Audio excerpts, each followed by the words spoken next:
Want me to start? Okay. Uh, my name is Ilya Selman. I did not cause the lights to just go off. Should I wait until, okay, let's wait for the logistical difficulties to get through. And despite this ominous beginning, we're going to proceed with our exciting panel on the very important topic of children's, families, Christianity, and credibility gaps. So as I was starting to say before I was rudely interrupted by the light, my name is Ilya Selman. I'm a professor here at George Mason University, and I will be your moderator for this panel. Unfortunately, I do have to start with two logistical announcements, one of which is that sadly David Smolin, due to an unexpected issue, is not able to be with us today. So as a result, we have only one presenter and one commentator. However, what we lack in quantity, we're going to make up for in quality. So our presenter is my colleague, Professor Helen Alvarez. She is the Robert A. Levy Endowed Chair in Law and Liberty at the Antonin Scalia Law School at George Mason, right here. She teaches family law, law and religion, and property law. She's published on many issues, including marriage, parenting, non-marital households, and the First Amendment religion clauses, all very relevant to today's panels.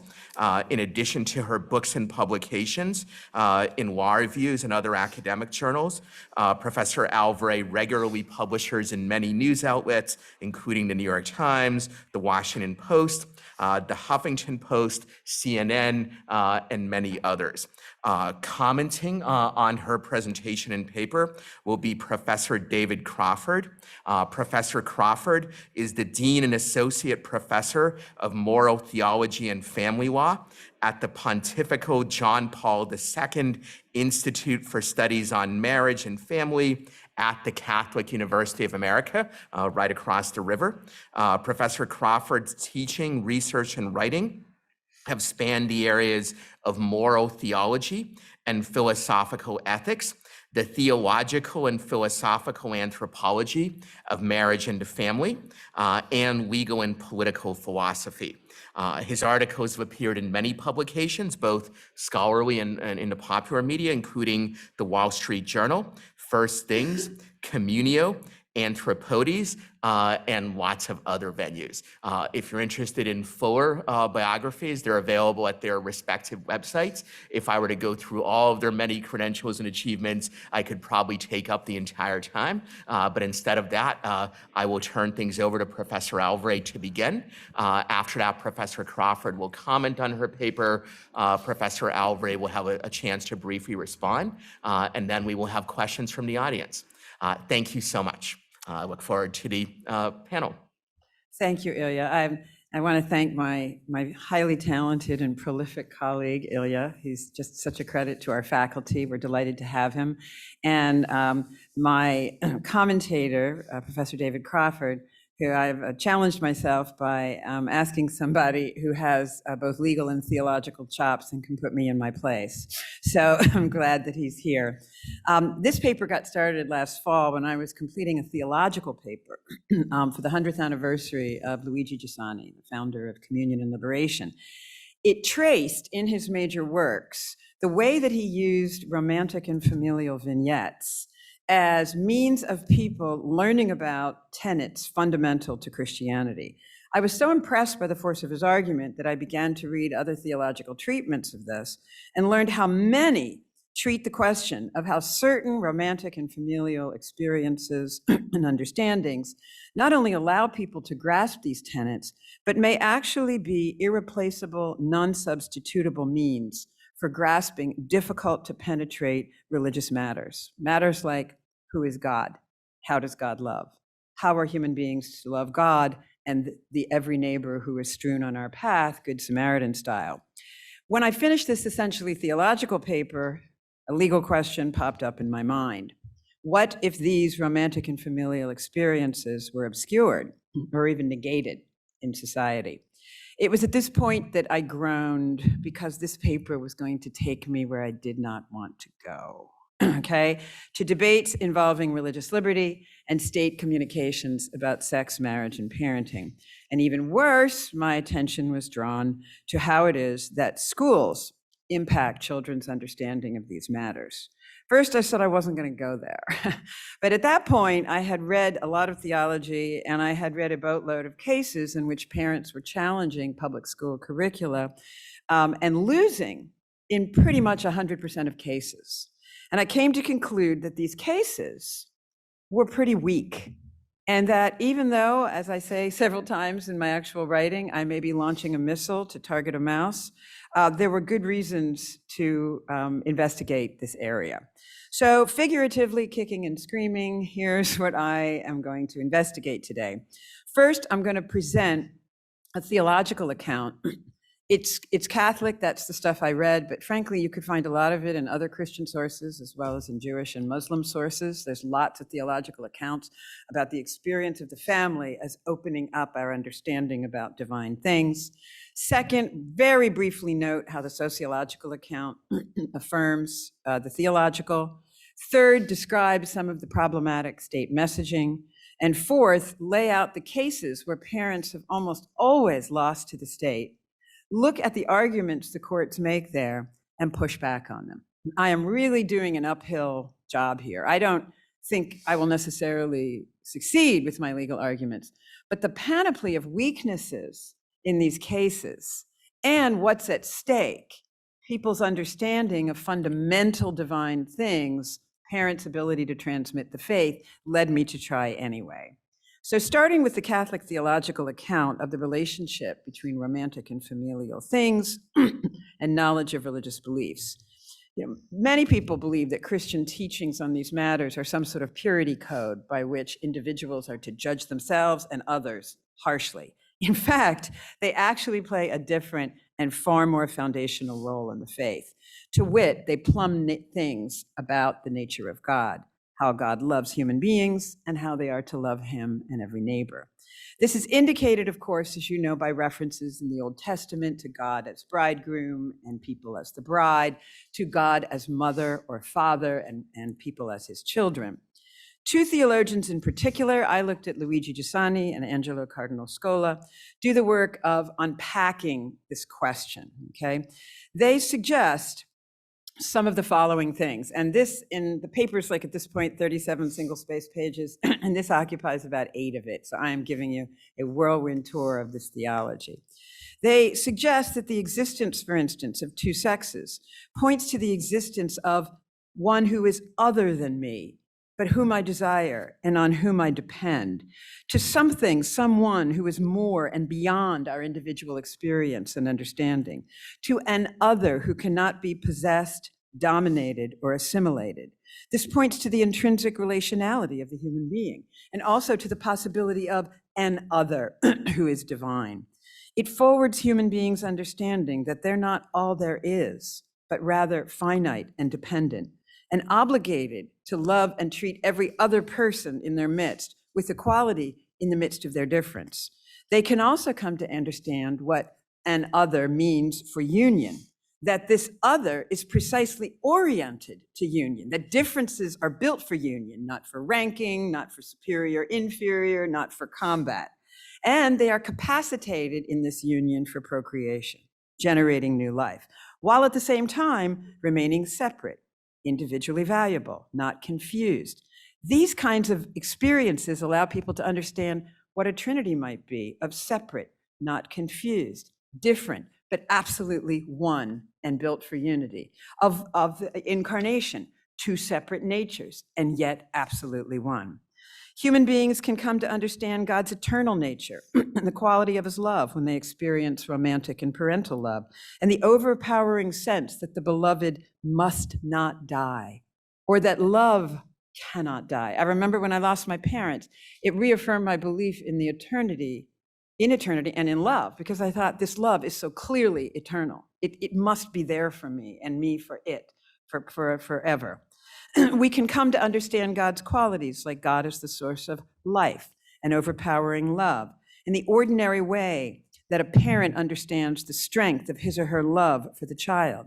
They can come to understand, as I said before, how freedom, not just individuality, but freedom and indissoluble unity come together in the experience of a husband and wife or a parent and child. And then that this can be applied to the relationship with God or a romantic partner. In the words of Gisani, the human being never says I so intensely, never perceives the unity of his own identity with the same passion as when he says you, or when with the same love that he says you, he says we. I mean, Gisani will just make you cry with the beauty of this stuff. I'm just giving you a little of his prose, but it's evocative. I could multiply examples, but you get the gist. There are romantic and familial experiences that Christians hold are irreplaceable means for understanding central divine truths. Sociological data, which I deal with a lot in the paper, tends to confirm this, that people who experience this in their own familial lives or embrace it for themselves are those people who are most likely to understand, to practice, and to transmit the faith.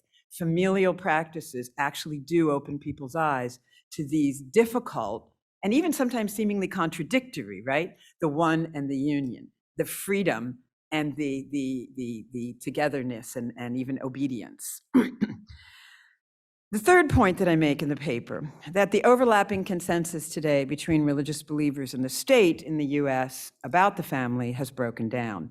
The basics are in dispute about the existence or good of two sexes beneficially capacitated for union and procreation. I end up focusing in the paper on public schools communications. Now, you may know that in most states, parents have by law an opt-in or opt-out on courses denominated sex ed, health ed, familial ed, whatever. And it's very specific. But those laws often also say anything taught outside those courses has no parental authority associated whatsoever, okay? Even if it is about the same matter. Okay, it's no less about that. It's just that it's woven through history or English or library or reading. So those are the things I'm focusing on. I'm just going to highlight for you a few of the things in the cases that are most interesting that parents have lost when they said we have a right to either opt out or to stop the school from moving past the line of information and into coercion. So for instance, in a school in Massachusetts comes in for a lot of cases here. In Massachusetts, they have kindergartners reading books that the state court, the federal court itself says celebrate same-sex marriage and intend to influence the children to accept it as a good. I mean, they acknowledge this. In a more recent case in Colorado, children from kindergarten through fifth grade went to a presentation where they were presented to a transgender choir. The audience was invited and did chant continually throughout the play that I am what I believe myself to be and nothing else. There were videos where cute little bears tell the children that people who disagree with them on this point are mean, confused, and quote, someday we'll know better. There was the most famous case, the Brown versus Hot, Sexy, and Safer case, in which a woman came to the school with a pretty wild presentation. She had a boy pretend to be a penis. She slipped a condom over it. She and another student licked it together. They simulated orgasm on stage and other sexual acts. And the kids got up and chanted and were participating in this, and parents were told that there was nothing in this. This was mandatory, no opt-out outside of the limited courses that go through the arguments that were made. But in none of these cases, and there are others, abortion is affirmed as a good, 7th grade boys have condoms available to them in the school bathroom. Parents lose in all these cases, that they have no rights under the First Amendment free exercise or the 14th Amendment substantive due process, parents' rights to care, custody, and control. There were a few cases in the 1970s and 80s that said, so long as parents had opt-outs, no free exercise burden was implied. These cases are lost to the mists of time. There was one in Massachusetts and one in Hawaii, and you look at like the Westlaw citations and you're like, wow, nothing, right? It's fascinating, they just died, okay? Yes, there are leading Supreme Court opinions concerning parental rights. You know them well. Meyer, teach your children languages. Pierce, children are allowed to go to private schools. Yoder, Amish are permitted to decline to go to school after 14, and instead to be taught at home and integrated into their family's religious way of life. There is no simple or easy path to overcoming these many cases, and I'll explain the arguments they make and why they're really hard to overcome, but I do think there are some arguments.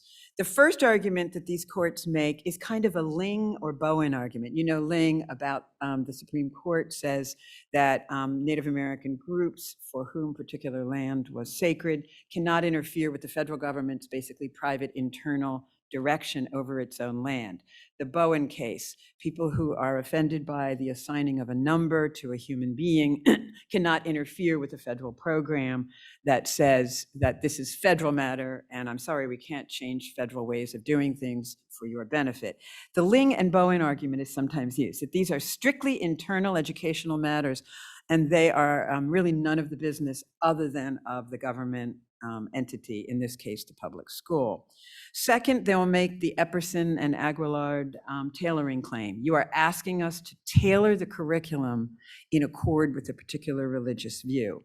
Sometimes they combine this with the idea that it's impracticable to give parents any rights whatsoever because these things are woven throughout the day, reading, history, library, etc. A very important argument is they say that unless parents show coercion, there's no burden to trigger a free exercise or parental rights claim. Interestingly, they describe coercion differently, and one case will describe it in a way that you'll find it in another case, but it bounces around so that they never find coercion. So even though the First Circuit said that the children were designed, these books were designed to influence the children, everybody recognized the children were role-playing or interacting or chanting. In the jurisdictions where they did it, they said that's not coercion. Other jurisdictions would say, when those things were not present, that that would be coercion, but it just didn't get applied in cases elsewhere. Even when they had teachers' manuals that said very specifically that teachers were to affirm certain things, abortion is a good choice, okay? You are subjectively who you believe you are, et cetera. And the teachers got up on the stand and said, well, I just do what my own thing. So yeah, it's in the manual, I'm told to do it, but maybe I'll do it one day, maybe not another. There was never a smoking gun where an as-applied challenge was applied to a teacher who, quote, did it. Fourth, courts insist that even state efforts to inculcate children into certain values, they're only trying to inculcate them into tolerance and pro-health behaviors. What's interesting here is that the parents in these cases almost universally said, we're really happy for them to teach tolerance. We're good with that. To talk about children from sexual minority backgrounds or whose families are involved in that in some way, they said, we're good with that. We don't want tolerance to tip over into coercion. So that's our problem, is with what we think is recommending the moral norm of certain things, but we're very cool with the tolerance and health stuff. A fifth and important argument that's made is that Yoder cannot help you, says all of these cases. First of all, they say Yoder is only applicable to discrete and insular communities for whom the imposition of the state mandate would threaten the existence of the religion at all. Then they say, unlike Amish parents, all of you complaining parents have private schools available, go to it. Just, you don't have to come here, you can go elsewhere. That wasn't an option for the Amish. So again, even though I realize I'm arguing uphill, let me offer some responses to some of these arguments. First, regarding the claim that instructions about all these things relating to the family concern internal government matters alone. That's really disturbing.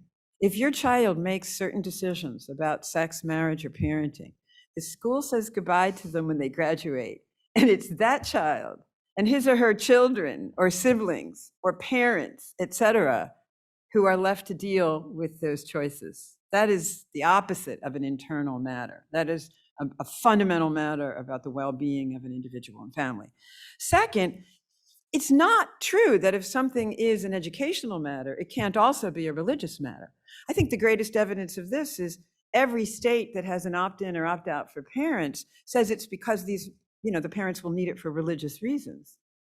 Well, they've just acknowledged that it's a religious matter. And we know that the state has understood all along, even though we've always had civil treatment of sex, family, and parenting matters in our law, influenced by Christianity, no doubt, but civil treatment, that we allow religious weddings to count for a recognized state wedding, that the government cooperates in faith-based initiatives and in grants and contracts with religious groups to do things that are both of concern to the government and of concern to religion, okay? Regarding the claim that schools may not tailor the curriculum to meet parents' objections, this misconceives what the parents want.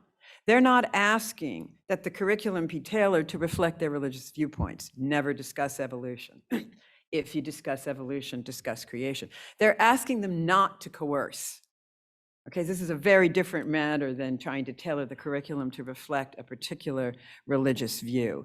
And frankly, the idea that it's impracticable to let parents do this, it's woven through the day, there'll be a floodgate. Well, I mean, we do ask teachers when we allow them to teach about religion in history or reading, but they know how to draw the line between teaching about and promoting norms from within those. We're simply asking the schools to do the exact same thing on the free exercise side that they've been asked to do on the non-establishment side, okay?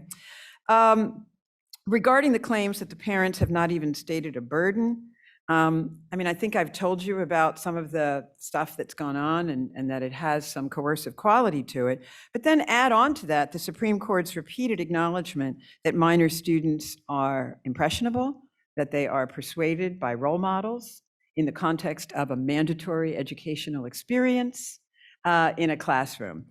Think about the court in Lee versus Weissman, the rabbi at the graduation, saying that students were coerced because for 30 seconds during a state-assisted prayer, they had to stand. And they would feel pressured to go to a graduation, and they would feel pressured to show respect to what the rabbi was doing. If that's coercion, how is some of what I've described not equally coercive regarding impressionable students? Finally, let me address the lower court's insistence that Yoder in particular is inapplicable.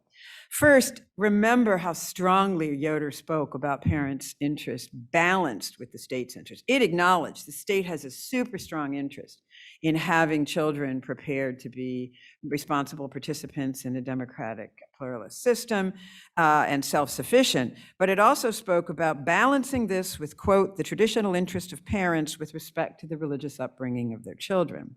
Second, the idea that you have to show that you have a discrete and insular community whose religion will be flattened by these activities. Remember, that was in response to the state program and interests in Yoder. Go to school for 2 years. And so the response was, well, we don't need to meet your state interest because for entering a democratic pluralist system because we're not going there. And second, we are having, you want to prepare us for self-sufficiency. We have hundreds of years experience of this. There are different state interests leading the state to do the things they do now, which means that the response from the parents to respond to those claimed state interests has to respond to those, not to the Yoder state interest. These are teaching tolerance and promoting health. And I go through the data in my paper a good bit. I think, by the way, I'll be finished in like 3 minutes, Ilya, so I'll only go a tiny bit over my time.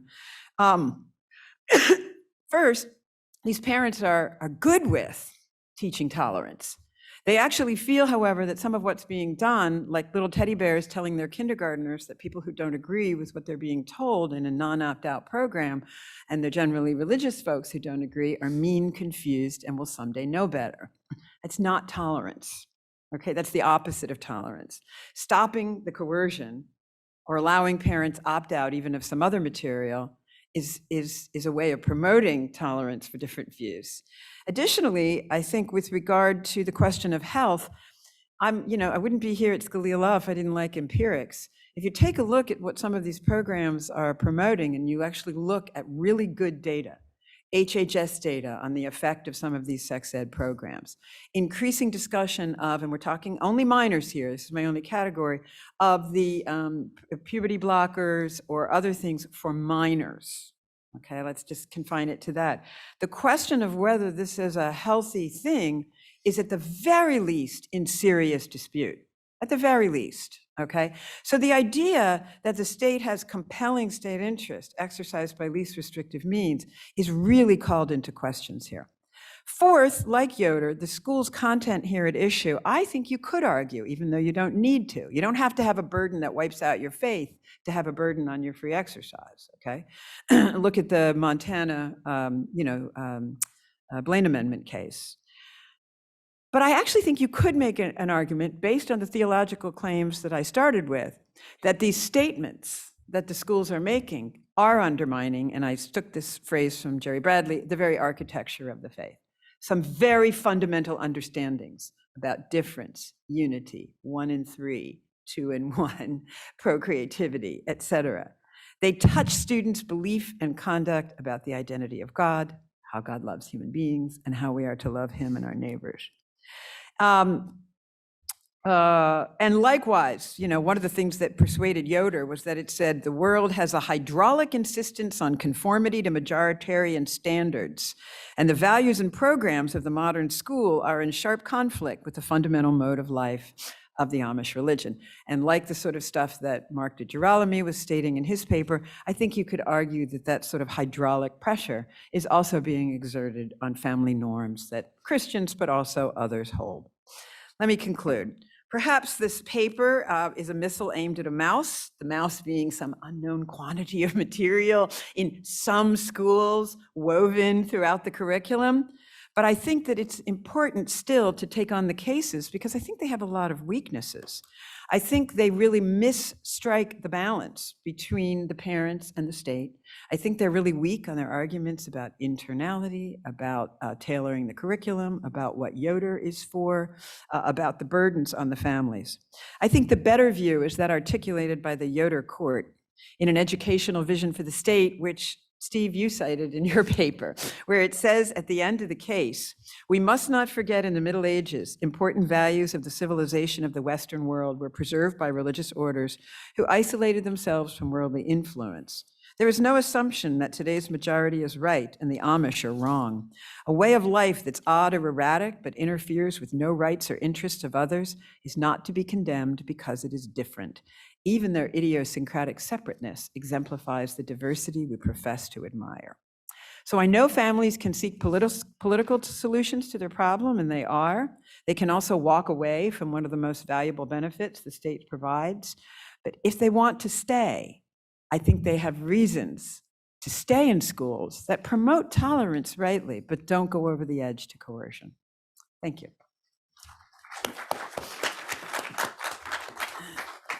Professor Crawford. Okay.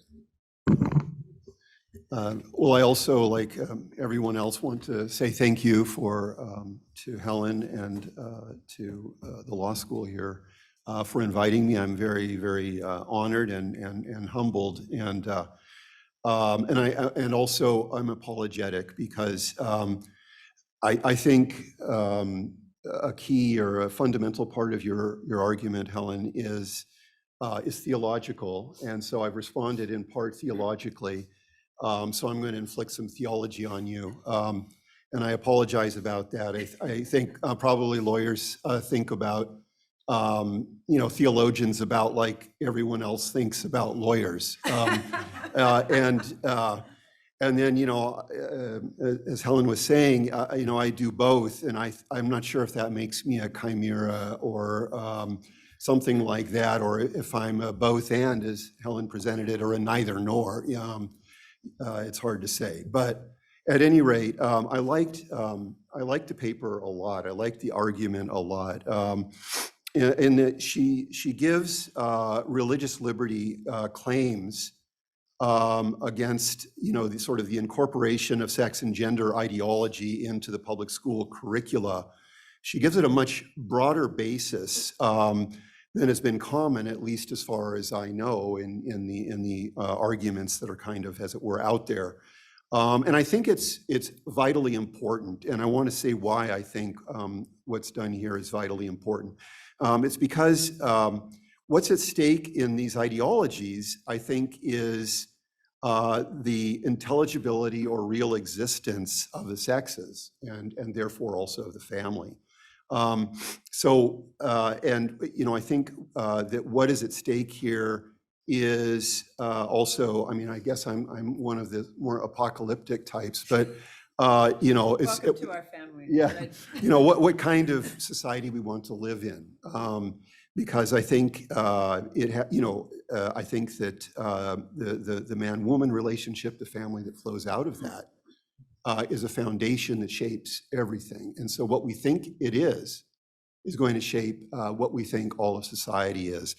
Okay, so and what Helen's paper does is it demonstrates this primordial centrality of the man-woman couple and the family to the entire Christian understanding of reality as a whole. That's what I want to say. And she does this by offering a Christian theological anthropology. So that's what I'm going to be talking about a little bit here. God's purpose in creating the world, she points out, is at all, that the world is made at all, is seen in its culmination in the man and woman and the command to be fruitful and multiply. And then the first couple is a type of then the couple that will come, which will be Christ and the church. So they prefigure this. So you trace this all the way through. You trace it into eschatologically as well, right? And the nuptial familial order is the relationship between God and the world, which is finally grounded in the two in oneness or dual unity of the incarnation, the two natures in one person of Christ in the nuptial relationship with Christ and the church, and finally in the constant nuptial imagery in the scriptural, sacramental, spiritual, and mystical traditions of the church up to this day, right? So in a certain sense, everything is at stake here. And I think that's what you say that very, very well. I think, Helen's argument goes in two directions because of this. And, on the one hand, you could say, well, the revealed data point us to, what is a man and woman, what is marriage, what is the family. So that would be sort of the direction from on top going down, right? And that's very important. But I think what Helen brings out, which is really important, is it also goes up the other direction, right? So it's not possible to think about revelation without the natural realities of man, woman, mother, father, sister, brothers, children, marriage, and family as visible models. So if God is Father and Son, we have an inkling. We can only have an inkling of what that could mean by knowing what a father and a son are, right? So you have an analogy, and both analogates are crucial to understand the thing, right? If Christ is the bridegroom, we can only understand this infinitely higher truth by first knowing what a bridegroom is. If the church is a mother anticipated in Eve and the proto-evangelium and embodied most concretely in the person of Mary, we cannot really see this theological reality without the experience of human mothers. If Christ and the church's relationship is nuptial, we cannot see or know what that means but for seeing and experiencing human marriages. So it's not only that Revelation tells us what marriage and family are, but it is also that marriage and family tell us what Revelation is or means. And this seems to be central to Helen's argument.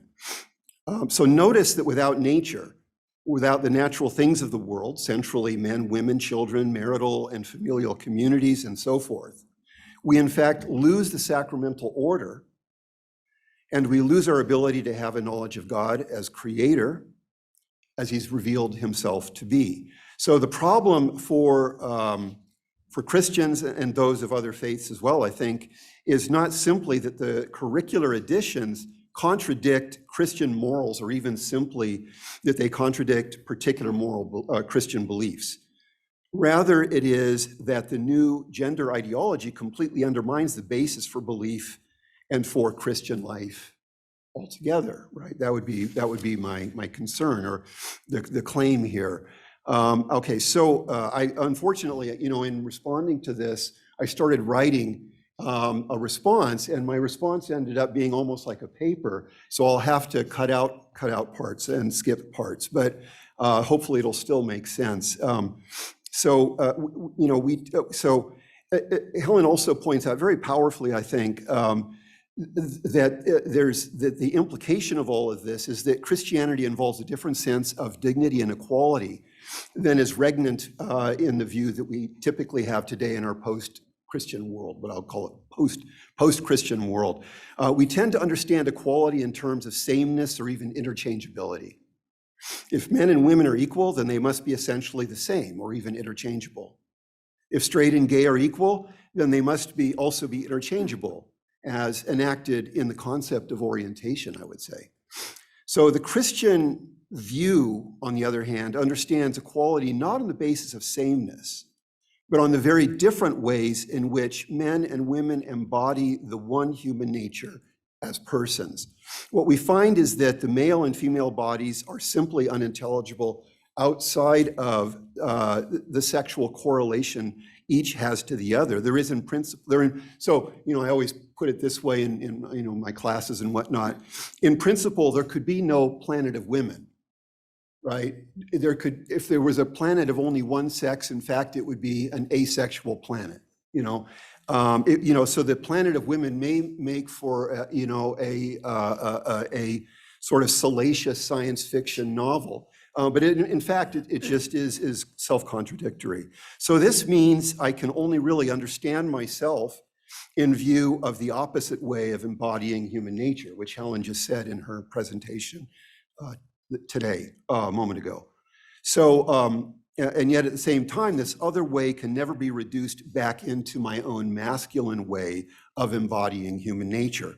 The more I try to collapse the feminine way of being a person back into my masculine way of realizing humanity, the more I will simply lose my grasp of the personal feminine way of being an instantiation of human nature. So Scola calls this asymmetrical reciprocity, for example, right? It's kind of fancy. I almost vaguely okay, I sort of get it. You sort of get it. Well, okay. Anyway, so sexual difference is always, therefore, ineffably beyond us, a horizon that we can never really catch up to. So the irreducibility and non-exchangeability rather than sameness is the basis for the sort of equality of dignity, I think, that we have in mind here. So again, her argument is based, I think, on theological anthropology. That's the foundation, and the legal part then builds on that recognition. So what I want to say is, what I notice that the argument raises is what we're really talking about here in this cultural moment is a clash of anthropologies. I'll put it that way, right? What's really at stake is this clash of anthropologies. So I want to say what I think that means. This current and ongoing sexual revolution, if I can refer to it that way, is not simply about extending rights to new minorities or opening up liberties. I don't think that's it. Rather, it's about, and this is where I think I would agree deeply with Mark. I'm not sure if he would feel, agreement in what I'm arguing, but I definitely feel it going this way about the new establishment. So rather, what it's really about is the codifying and enforcing of this new anthropology with a particular philosophical background. It implies first and foremost a fragmentation of the person, because it conceives the relationship between the personal subject and the body as external. It makes inclination and identity only arbitrarily related to the sexually dimorphic body. Now, when I say this, I'm not talking about persons, I'm talking about concepts, ideas, right? It's important to keep that in mind. So this fragmentation then has implications for what we mean by a human community, such as a family. What's more, it invisibly universalizes these anthropological implications. If I must address an employee or a coworker with pronouns that contradict his or her actual sex, then I'm being forced to verbally accept in anthropology a truth claim about what a human being actually is.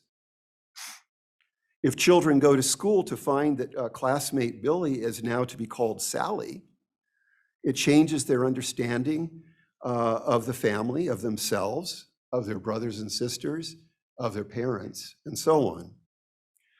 Let me give an example of how, and for those of you, I have published this a little bit, like in a First Things article, and then with Hadley and the James Wilson Institute, a webinar I did a year and a half ago or so, with Bostock. In the Bostock decision, Justice Gorsuch's opinion of the court used an originalist interpretation of Title VII to find that where adverse employment decisions are based on either sexual orientation or gender identity, they must logically also constitute discrimination on the basis of sex. Why? Because a man who is attracted to men and a woman who is attracted to men are treated differently. Likewise, a man who identifies as a woman and a woman who identifies as a woman are treated differently. Now, according to the logic here, the man and woman are similarly situated due to the shared characteristic of attraction to men or identification as a woman. What has changed is only that the man is treated differently than the woman for possessing the identical characteristic, right? That's the argument. And it's elegant, and in a certain sense, at first blush, it seems to work, but there seems to be something suspicious about it. So for Justice Gorsuch's argument to make sense, therefore, it must be true that the attraction of men to men and attraction of women to men are the same kind of attraction, and that the identification of a man as a woman and the identification of a woman as a woman are the same kind of identification. Otherwise, there's no basis for thinking that the man and the woman are similarly situated.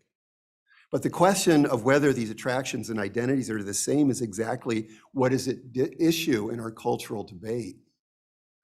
To think that these attractions and identifications are the same presupposes, without justification, the very anthropology of the gay and trans movements. In essence, then, Justice Gorsuch's formalism naively and tacitly presupposes a substantial anthropology or metaphysics, namely that of the gay and gender movements. And it then codifies blithely and without reflection that anthropology into law. But this is an anthropology that challenges the real existence of actual men and women because it converts them into those whose attractions and identities just happen to line up with their bodies.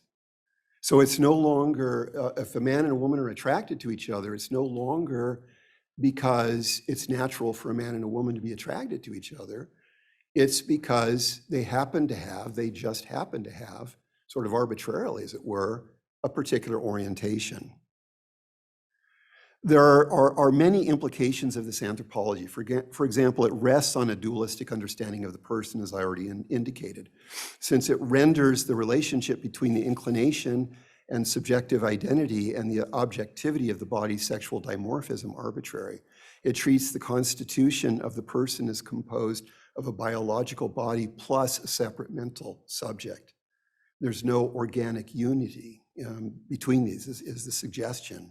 So what's crucial to notice here is that Bostock does not just interpret the law as Justice Gorsuch thinks. It silently implants a very particular philosophical anthropology and then makes that anthropology the law of the land. And it does all this without ever engaging the most monumental implications for human nature raised by that new anthropology. Yet, by contrast, consider the implications of the anthropology Helen has given us, which becomes especially evident in her depiction of the Christian sense of dignity and equality, as I outlined above. So, I would say that's our problem at the deepest level. So I don't know how much time I have, probably not much. Maybe a minute or two. A minute or two. So I had another part, which I'm almost glad I don't really have time to go into, because I presented it in a number of contexts before, and been pretty well bludgeoned for it, even by some of the people in this room. So, you wanted me to respond, and so I had to say something provocative, right? So what I wanted to ask is simply the extent to which the argument, though, fully moves us beyond the defensive crouch. And I'll just summarize it, because I've had a concern for a long time with the way we use religious liberty in this context, in the context of, can I put it this way, the gender wars. And that is because, I think religious liberty and the, tends to, in the way it's read culturally it's like a black box that our religion, or, that our belief is then put into. And even, in Thomas versus Review Board, the court says, religious belief need not be acceptable, logical, consistent, comprehensible to others in order to merit First Amendment protection.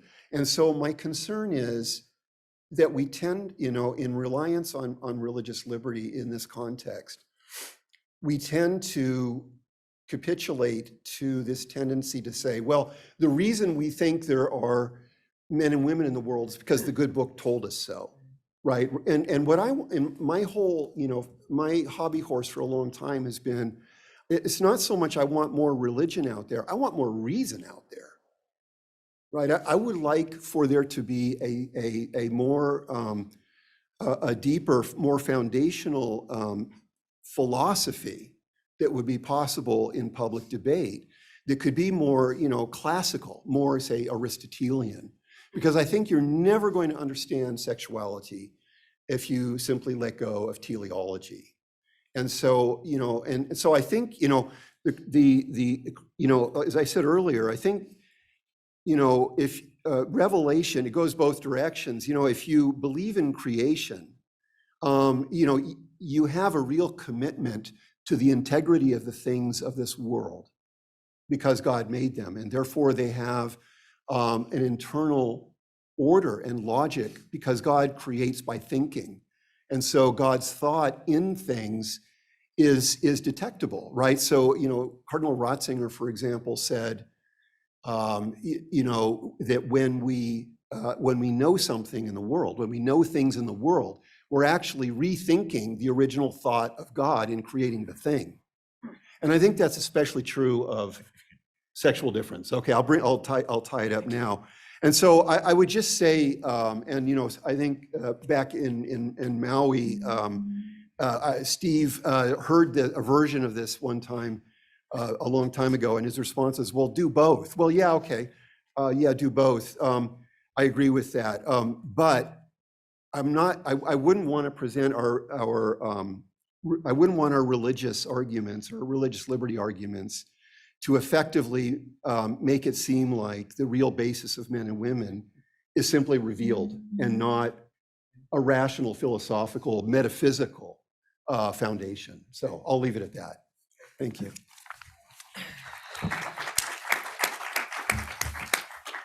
So Helen, I'll do you wish to respond respond? quickly? Yeah, two responses. One, you got me. When I finished this paper, I looked at it and I went, this is kind of defensive, And I think what happened was it was such a heavy lift to get through all the cases on me that had propounded 5 or 6 ideas why just no way my argument could win, that I was like, all right, well, I've made them a little Swiss cheesy, and that was my lift. But in fact, and it was stated on the last panel as well, sometimes to have exemptions is to bow to the existing regime. And what we really want is more reason. There was a great line, and I think it was Richard Newhouse in First Things many years ago when he said, wouldn't the philosophes of the French Revolution be rolling in their graves to wake up at our current time and find that it is the religious folks who are promoting reason as the savior, right? That that was what they were bowing to in the converted churches at that time. So I agree with you, and a strategy for going beyond exemptions and actually changing the system. Well, now we're talking about Andrew's classical schools. We're talking about private or homeschooling, and we are also talking about political solutions of folks saying, let's talk reasonably, let's talk scientifically, let's let's look at observations from nature and science and incorporate them into things. My second thing is, and this relates both to what you said, David, and to what Mark said earlier, the question, what is religion, is shouldn't get the prominence that we've been given it. What's so interesting is, on the one hand, the public school authorities here want to say, what you want to do is tailor this curriculum in line with your religion. And we're going, no, no, no, what we want to do is you stop coercing a new theological or just philosophical, whatever, anthropology. And we kind of need to say, and Mark, you made this too, is that for, practical reasons, we need to say we have a religion and it's burdened because got to be religious in order to get the advantages of the First Amendment and the Religious Freedom Restoration Acts, et cetera. But we want them to acknowledge that this thing they're talking about, which is anthropological, it's biological, it's sociological, is also religious. But what we really want to say is this matter, this material matters. And the totally beyond defensive crowd should say, because what we're saying is reasonable, and what you're saying, even under your own lights, as the state interest in tolerance and health, is maybe the opposite.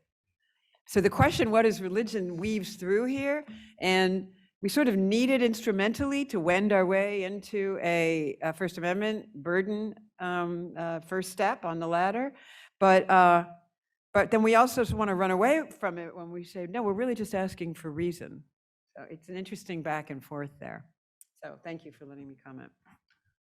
So it's now time for questions from the audience. I think the way it's going to work is if people can come up to either the mic over there or the one on this side, then I'll call on them in order.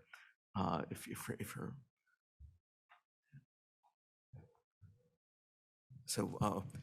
you could just briefly tell us your name and then pose your question. So Thank you. Greg Chaffin with ADF.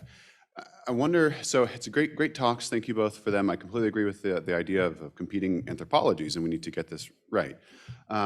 So assuming we have a correct anthropology and an education, how important is it for males to be masculine and females to be feminine in order for this idea of family, the differences between male and female, to educate us about God and love of other as other? I think with the sexual identity and the gender issues, it's the masculineness and the feminineness that's really getting caught up in a lot of these disputes. Could you please speak to that aspect of how important it is to keep them different, if it is? Well, it's a difficult question to say exactly what the masculine and the feminine are, right? And I would sort of ascribe to the idea that there's a kind of a center, and then there are many things that go out that sort of follow from that, and I think that there's first of all, just as a theological matter, as I said, there's a kind of irreducibility. My colleague and friend at the Institute, Margaret McCarthy, whom you know well, I think she's said, I've heard her say, maybe she's written on this too, that equality is not good enough, basically, because the difference between men and women is so great. I think that, it's hard to say exactly what they are, and yet I think we have a sense of it, right? I think culture clearly does have a lot to say about, the way masculinity and femininity emerge. But the point would be there's a core nature to it, and so I'd want to retain what's important for me is the conceptual here, right? That we retain the framework, the conceptual framework of this relationship between the sexes. And that we and that we see them as irreducible in relation to each other, but that and this would be the point that Scola would make: you can't understand either of them but for the reality of the other. So in that sense, I'm given to myself by my wife. My being a man only makes sense in view of this possibility of the other way of being fully a human being. And, you know, she only makes sense in a real way in terms of me. So I give her to herself as well, in the sense that she only makes sense as an embodied being in relation to the masculine. So I put it more in those terms rather than trying to identify particular, traits, or, you know, because as soon as you do that, then, you know, you could say, well, you know, what about this, and so on, right? I'd want to keep it at that more, you know, metaphysical, principled level. Are there other questions waiting? If not, oh no, there is. Okay, please go ahead, sir. Yeah, well, I thought, a really interesting panel. I thought both of you had things they hadn't really thought about before, heard, so, you know, that's always great when you hear something. But this is just one little thought, sort of a question, I guess mostly to Helen. So when I was, I used to have a colleague when I taught at Notre Dame, Michael Zuckert, who was a Straussian, and wonderful colleague, I should say, but I didn't know that much about Straussianism, and I probably still don't, so forth, but I would read some stuff that he would suggest to me in some of his own work, and one of the arguments that you would see occasionally would go like this. John Locke purports to be a theist, et cetera, or whatever, or Thomas Jefferson purports to be a theist, and so. But when you examine his arguments, some of them don't hold up very well.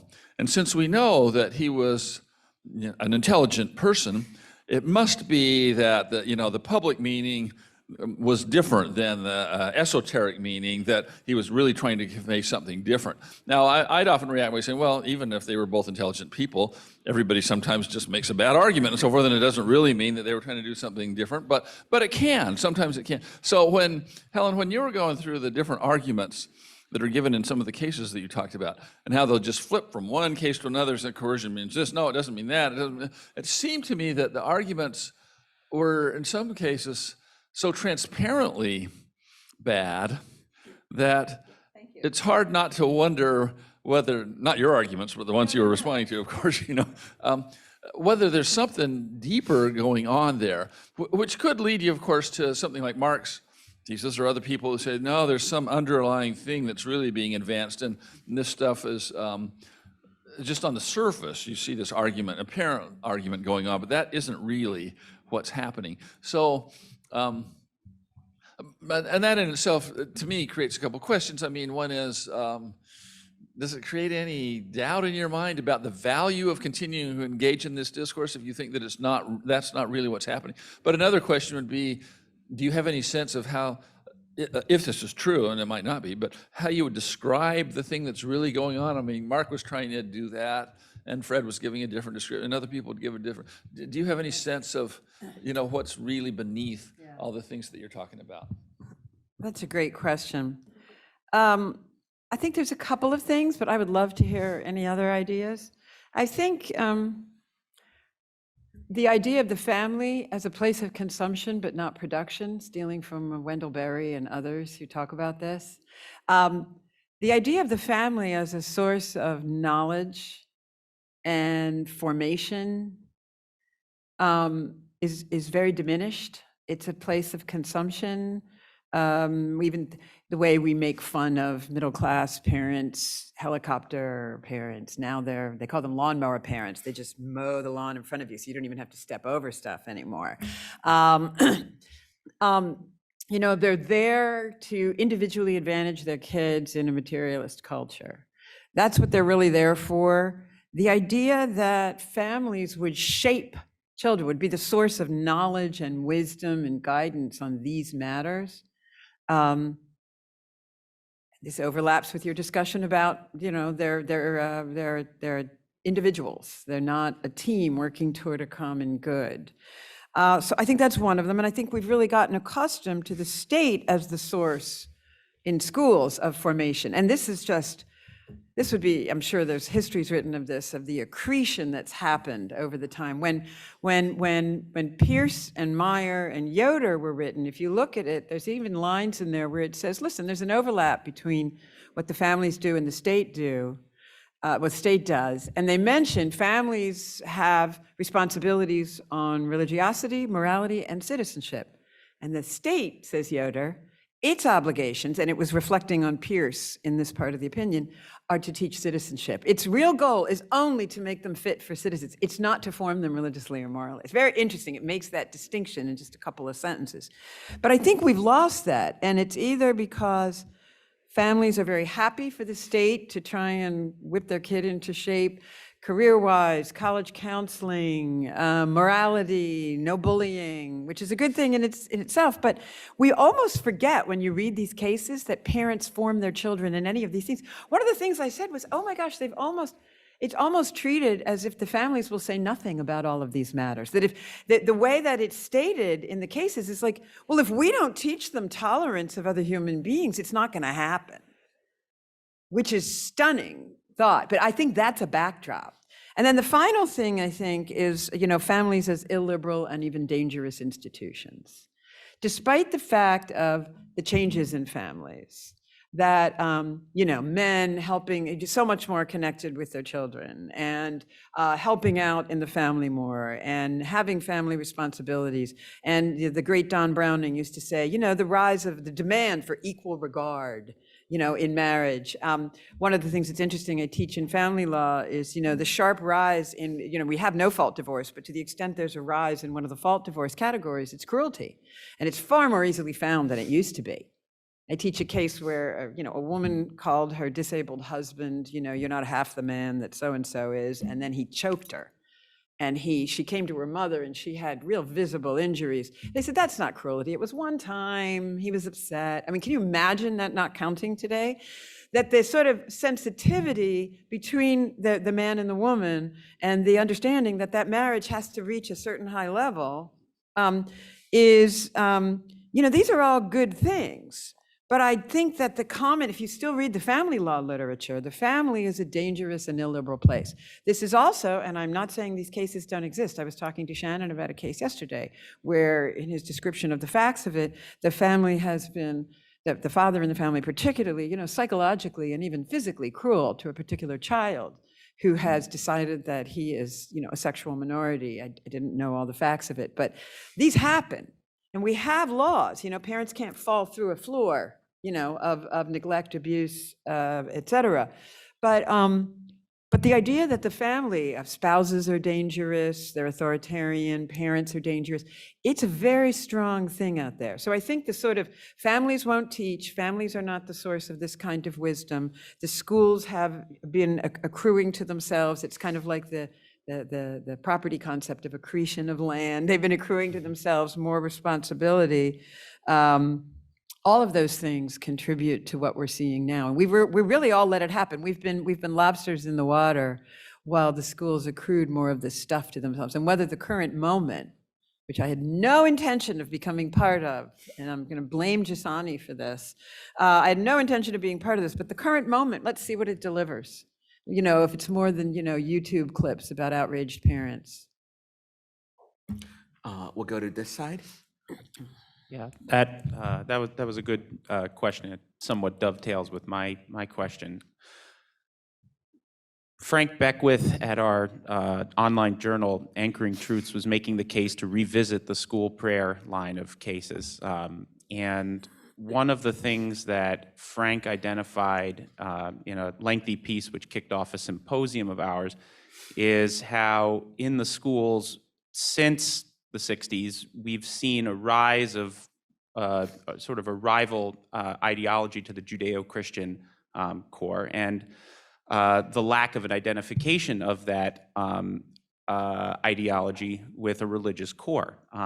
However, I think in the last few years, what we've seen among definitely the right-leaning public is that a lot of the claims that are made by a rival ideology associated with whatever you want, the sexual revolution or any of the other movements post 60s. There's a moral component to it, and yet there's a kind of a lack of treatment of that as anything but an expression of reason accessible by popular will. Yet there's been an othering of religion as something that's based off of belief. So what I'm curious about is if we're going to talk, if we're talking about going to a different mindset of the defensive crouch, is if we can identify these trends as something of more of a religious, as having more of a religious core, and attacking them in that way, or if it makes more sense, as I think Frank makes in his piece, to say, well, the school prayer line of cases, they need to be reinterpreted so that localities can dissent from the reigning orthodoxies, and we can get pluralism at the local level, and so that we don't have a top-down mandated approach under the federal constitution of what's permissible and impermissible. Do you want me to say something about that, or would you Sure. like to? Well, I'll say don't you something, I guess. Yeah, so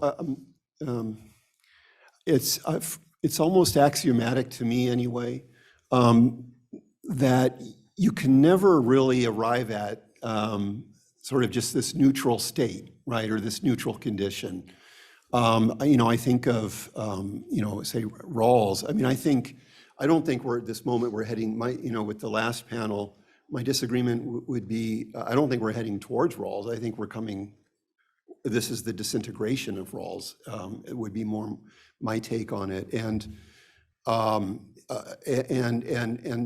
think in, say, Rawlsian liberalism, where, in his political liberalism, the second Rawls, he tries to establish a neutral political order that allows these differing but irreconcilable comprehensive doctrines through public reason and all that. And I think the thing that you come away with on that actually is that what it ends up depicting is the human person is essentially a chooser before he's anything else. He or she or it is anything else, including he or she. And that's the way the political order tends to understand the person then. But I think that already is biasing up everything towards the very problems that we have. And so I'm just not convinced that it's possible to arrive at a political order that doesn't imply already some kind of anthropology, right? It's just that with Rawls, what he's done is he's essentially made the citizen or the individual actor to be someone whose freedom is placed before all else. So that would be, yeah. I'm just going to give a narrow response that even though dotted here and there through Supreme Court opinions or footnotes is the suggestion that non-theistic or even secular humanism can qualify as a religious view, therefore it could be established. That has never gained traction. And in the cases, the Mozart case and the Sixth Circuit in particular, where parents were complaining about a reading series and a general a collation of what they thought as secular humanist ideas in a reading series, that this was an instantiation of religion, was just sort of suggested, and courts have resisted that. We'll go to this side. Yes, enjoyed both your presentations very much. I have a question for David. I guess not so much a question, but I'm going to ask you to kind of explore something that you had said about the competing anthropologies, and then though also part of your talk, and Helen brought this up as well, was to sort of tie in the theological interpretation of at least one of those anthropologies, and it got me to think about that maybe one of the problems is that there is in the sort of the jurisprudential world, and I say this with all due respect to my Protestant friends, a kind of sola scriptura secularism. And what I mean by that is that the sort of dynamic between revealed faith and those things known by reason is not really appreciated. So I think, for example, the way in which, let's say, a Catholic may think about transubstantiation. We think it's a revealed doctrine, but we also have these sort of Aristotelian categories to help us explain it. And I wonder, when it comes to these sort of gender, sex issues, that yes, there are sort of rational arguments, and some of which people do not find persuasive, but on the other hand, it's sort of reinforced and confirmed by these theological beliefs as well. And so I think what's going on in the mind of sort of the believer is sort of this interaction between faith and reason in a way that I don't think it's ever fully captured. And so, I understand, David, your point that, to talk about something as just being religion is to almost say it's beneath rational assessment. A couple of years ago, I was giving a talk at Texas Tech Law School, and somebody in the audience said, "All you've given us are religious arguments." And I responded, "Wow, I'm relieved. I thought you were going to say there were bad arguments." I mean, there's already the assumption, right, built in. And so maybe the problem, and I don't know how you resolve it, but that the fact that a lot of people who write in this area just have a diminished understanding of how sort of religious arguments and thinking works. My response is amen. I think that is a problem. Part of what I, probably wasn't able to get into in the second 2/3 of my response here was to say, that, is sort of man, woman, the family a religious theological reality, or is it a philosophical, metaphysical, anthropological, and secular reality? The answer is yes, right? It's both. And so, what you would want is you'd want a rational, and you'd want reason and revelation, theology and philosophy to not be understood as strictly divided in the way that we tend to now. So that, and I think, if I can just say a little bit more about where that leads, because of the draining of religious faith of its rational, as I, in the Thomas case, and in others too, is that you end up then, given that there's a clash here of anthropologies, if you accept that that's true, then you end up with these competing claims, one of which is essentially, as I said, a kind of a black box. It's unintelligible from the standpoint of public reason, and therefore it's irrational, right? And so then what you're doing is you're saying, well, I'm not asking you to understand or agree, with what I'm saying. I'm just asking you to accept it because I hold it sincerely. And by the way, please disregard its discriminatory effects. Please disregard the discriminatory effects of my quaint belief. And on the other side, you have one that's saying, well, look, I care about equality. So we got a freedom claim and an equality claim. The equality claim is saying, I have a right to equal participation in the economic sphere, in the job market. And that's totally intelligible on, say, Rawlsian terms. Which one's going to win in the long run? And so I think, that's the sort, but I agree with you. The gist of your comment is, and my response to it though is, somehow, and I don't know if the arguments are ever going to work, but you have to keep making these arguments. There has to be more than sort of modern positivistic understandings of reality. And I'd appeal to someone like Hans Jonas, right, who's very interesting on this, right? I mean, he essentially says in the Phenomenon of Life book, that you have to recover something like an Aristotelian view of form and finality in order to understand what life is. right? And even to make it intelligible. And he goes through showing how, the various general branches of modern thought have utterly failed in this, being able to do so. I'd say that something like that with respect to sexuality. Our moderator had to run out, which he had told us earlier. He has to make. We are almost at time, but Hadley, it is fitting, especially after that you have the last question. We have a couple minutes left. Now? Go right ahead, please, and we'll try to make it brief, or No. David or I will. David's, is this working? Yes. No, David's response was far more elegant than the question I was going to offer. But I think David and I have set off tremors in the same circle of friends for the same reasons. But I want to pick up one strand from David's commentary and from Helen's response. Mr. Green in Hobby Lobby said that he earnestly believed that life begins at conception. He earnestly believed. It's an anchoring truth in every textbook on embryology and obstetric gynecology. We had moral objections to abortion. We made the argument on moral grounds. Once it was lost in the law, our people have to retreat to a claim of religious belief, to reduce the argument to a matter of belief.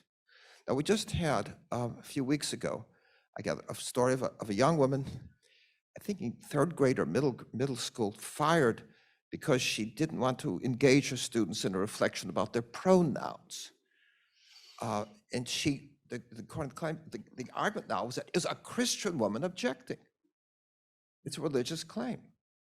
Now, to pick up on David's point and Helen's, the curious part for me is that the church and and religion has become an enclave for the preservation of the moral reasoning of the natural law at a time when the currents of relativism have been corroding all other institutions, including the schools of philosophy. So are we in a position in which we say, we don't want to argue this on the matter of simply of belief. We want to say that our religious perspective now gives us a handle on the truth, The problem with this case is that Bostock refused to respect what stands as an objective truth. It was simply founded on a massive untruth. So the question I'm raising is, we can imagine a way of litigating these cases by taking the argument that, no, we are in a position to represent a serious truth, and there's something in our religious perspective that gives us a certain hold on this matter. Just it's a speculation. If you could answer, we are at time, but if you have some brief response, that's great. Yeah, I mean, I think that's the problem is that the sorts of arguments that maybe you need to make simply are not part of legal rationality today. And so the problem goes very, very deep. So you end up with, like, the Supreme Court adjudicating some issue on the basis of kind of competing interests. But what they're doing actually, without even knowing it, is deciding some monumental feature of human nature, and codifying that and then universalizing it, right? So there has to be a recovery of some richer, deeper sense of legal rationality. That's kind of my way of thinking about it. I would offer, and then I'm going to leave this seat and get up and say the goodbye, just so you know that. I would offer a really practical, sort of almost litigation level response, which is that I have used. There isn't presently room for it in the burden analogy. It has to be a religious burden. You know, Cutter says we can give benefits to religion. Yoder says it has to be a religion claim. We get that. But when the state asserts its so-called compelling interest, or even its rational interest, that's when I go after the facts.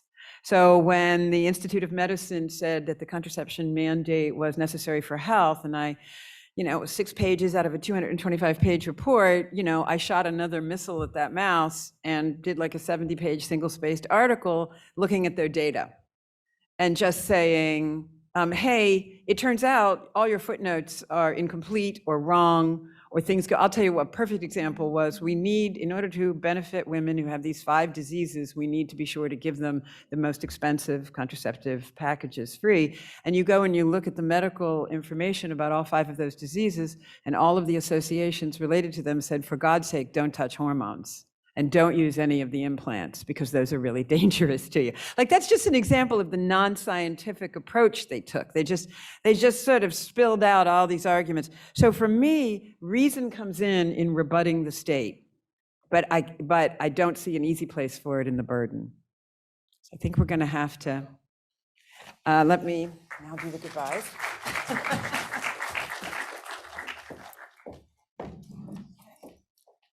So we're pretty much getting you out on time. Again, I want to say some thank yous, obviously, to Templeton for sponsoring this, years in the making. They worked with us beautifully through a lot of paperwork. To Joanne Koob at Law and Liberty, you have no idea how many hats this woman wears as a professor, instructing at the clinic, administering things, fundraising. I came to know her job more closely by interacting with her, and she's totally copacetic, dealing with 6 hats that she wears very beautifully. Rosaline, who did the administration for this, is the dream, no drama, administrative, efficient whiz. She's just absolutely been wonderful, and I want to thank her. The Civil Rights Law Journal, for many of you who have been helping us here, and of course, Sidley Austin for the lovely social time that we had together. I want to say, as someone who's been thinking about this topic for years, that it's just so exciting to finally see these ideas roll in. I guess if anything surprised me during this conference, it was how much that we looked both at the establishment as well as free exercise, which I found really interesting. I also love the discussion of anthropology, philosophy, empirics, and history. The First Amendment area allows for this. The court is susceptible to these things, and we have marshaled some interesting and deep and wide arguments. And I do think gone beyond, even if my own paper, and I think that I was smiling when that David's critique was, is that really beyond defensive, was maybe the least heavy lift. So many of you articulated really bold ideas. And the interlocutors were every bit as complex and thoughtful and worked so hard as those who drafted the papers. So we will be publishing all these papers at SSRN. The Civil Rights Law Journal will be publishing a collection of them, and then a few will be in other journals as well. And so all of what you heard will be available for you to look at, and it will be, by that time, without a doubt, properly footnoted and give you all the sources that you need. So again, I really want to thank you for coming. It's the back and forth with you that gives this the energy. We're delighted we waited 3 years to see your lovely faces. Thank you very much, and have a good afternoon.